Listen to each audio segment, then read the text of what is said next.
आदि और प्रियंका एक दूसरे से बेहद प्यार करते थे। वे दोनों एक ही कॉलेज में एक ही क्लास में पढ़ते थे। अब दोनों का कॉलेज में पढ़ाई का आखिरी साल बचा हुआ था और आखिरी साल के बाद क्या हुआ, सुनते रहिए कहानी। एक दिन प्रियंका और आदि एक पार्क में घूमने के लिए गए। तब प्रियंका ने आदि से पूछा कि आदि, बताओ तुम मुझसे कितना प्यार करते हो?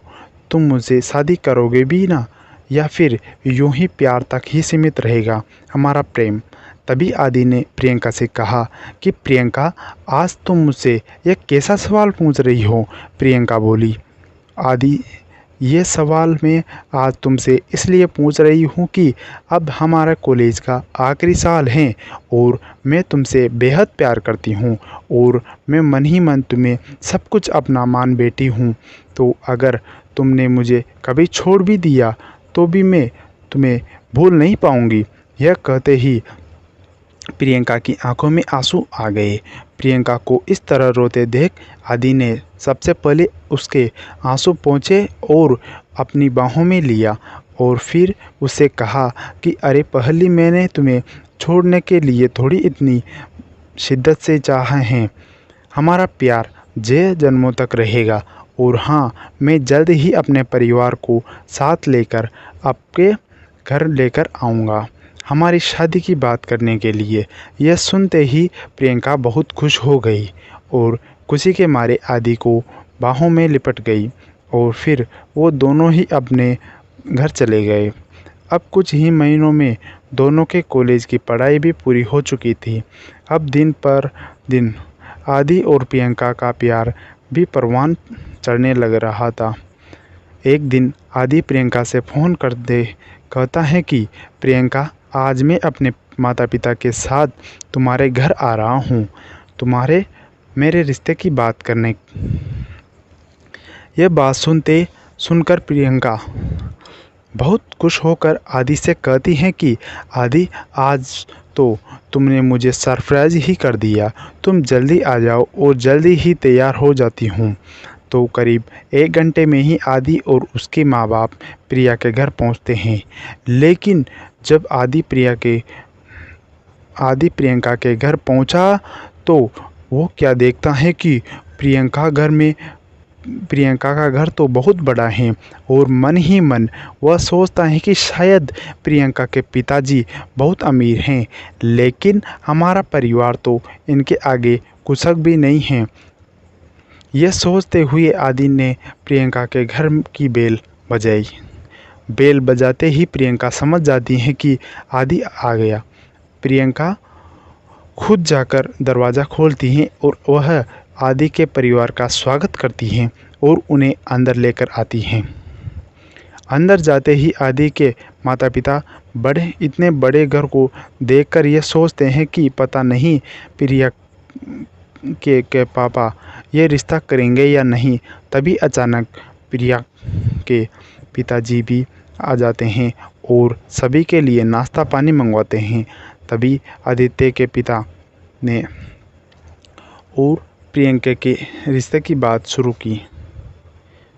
तब प्रियंका के पिता ने आदि से पूछा कि बेटा, तुम क्या काम करते हो?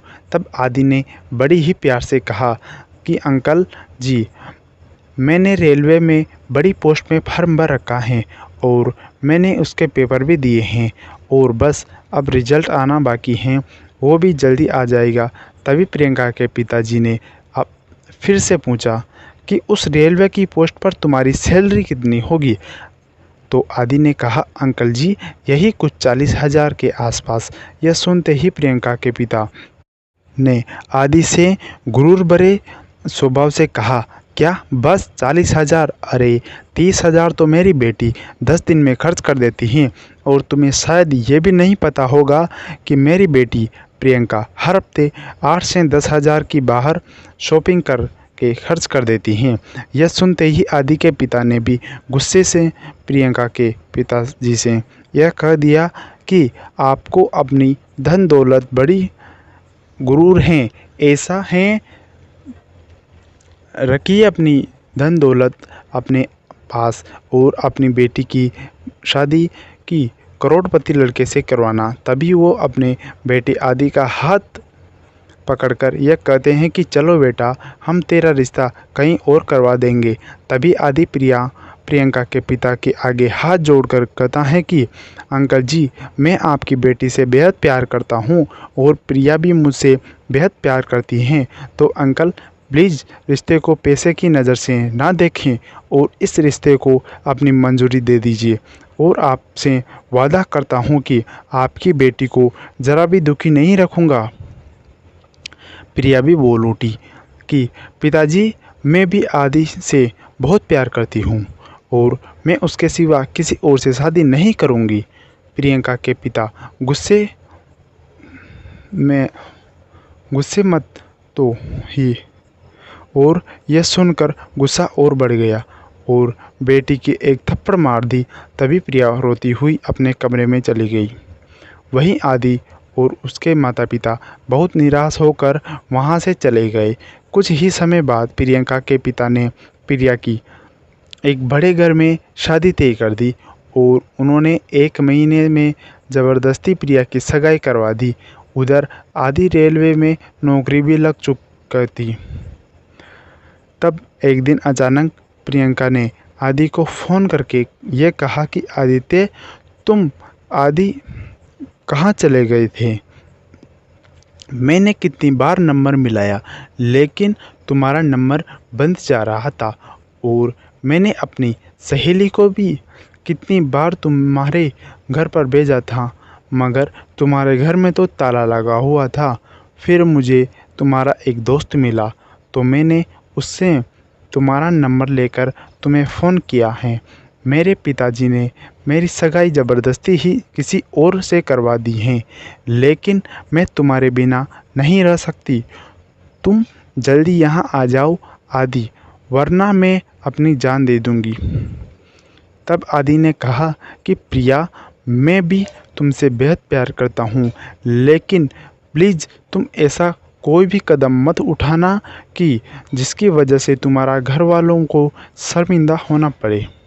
और प्रिया, अगर हमारा प्यार सच्चा है तो हमें मिलने से कोई नहीं रोक सकता।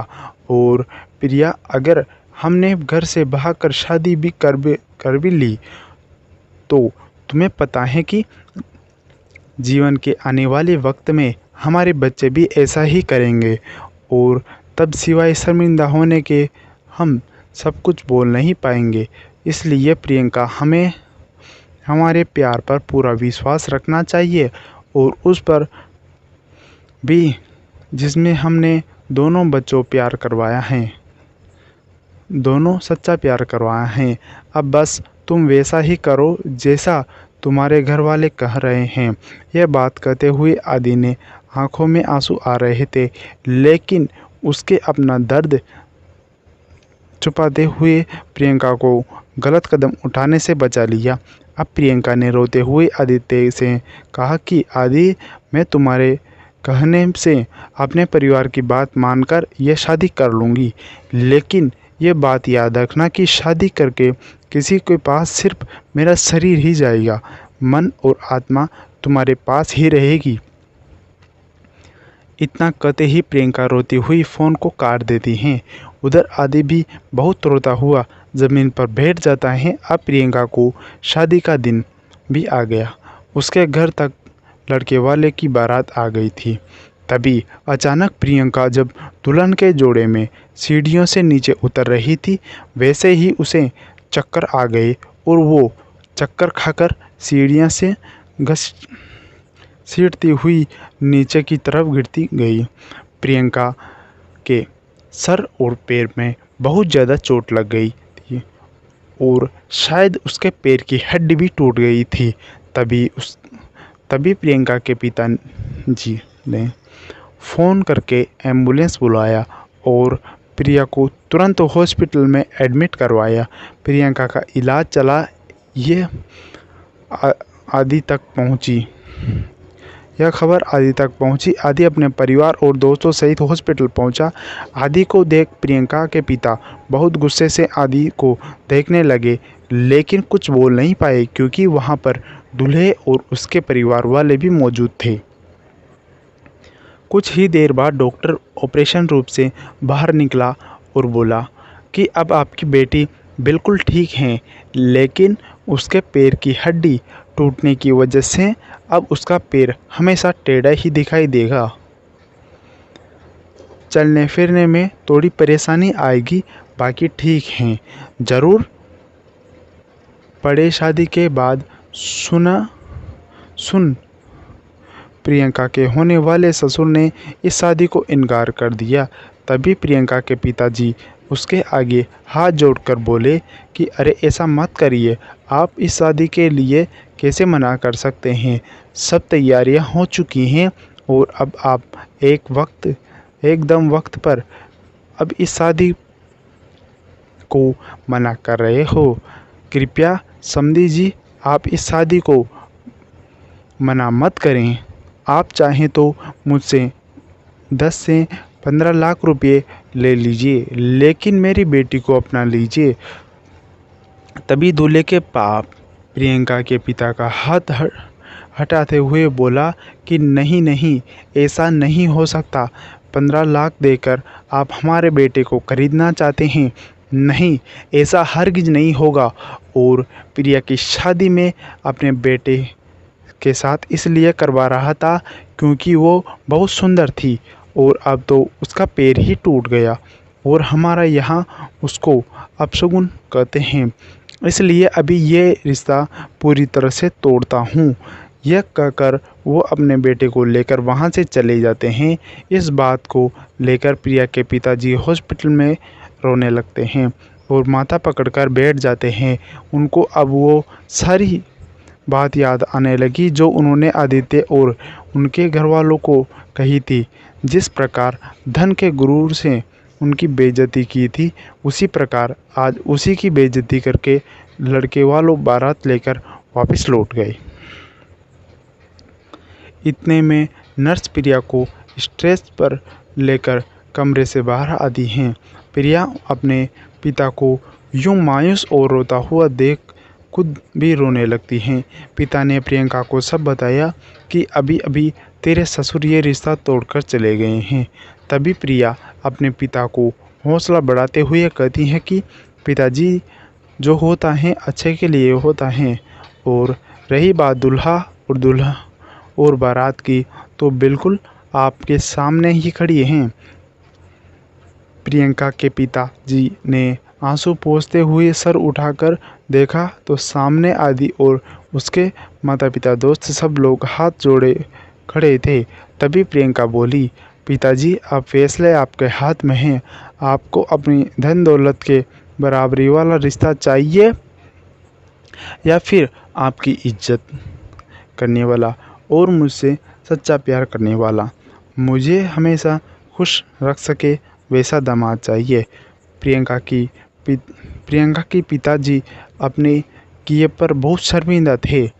वो अपने हाथ जोड़कर आदि और उनके माता पिता से हाथ जोड़कर माफ़ी मांगते हुए कहते हैं कि मैं दौलत की घमंड में अंधा आप सबका बहुत अपमान किया, मुझे क्षमा करना। तभी आदि के पिताजी बोले, अरे नहीं, छोड़िए पुरानी बातों को, अब बस आप प्रियंका और आदि की शादी का इंतज़ाम कीजिए। कुछ ही दिनों बाद प्रियंका की रिकवरी होने के बाद उनकी शादी हुई और वह अच्छे से ज़िंदगी जीने लगे। तो देखा दोस्तों, अगर प्यार सच्चा होता तो ईश्वर अपने माया से सच्चे प्यार करने वालों को किसी न किसी तरह से मिलवा देता है। अगर आपको वीडियो अच्छी लगी हो तो like, comment, share and channel को सब्सक्राइब करके नोटिफिकेशन बेल ऑन करें ताकि आपको इसी प्रकार की कहानियाँ मिलती रहें। धन्यवाद।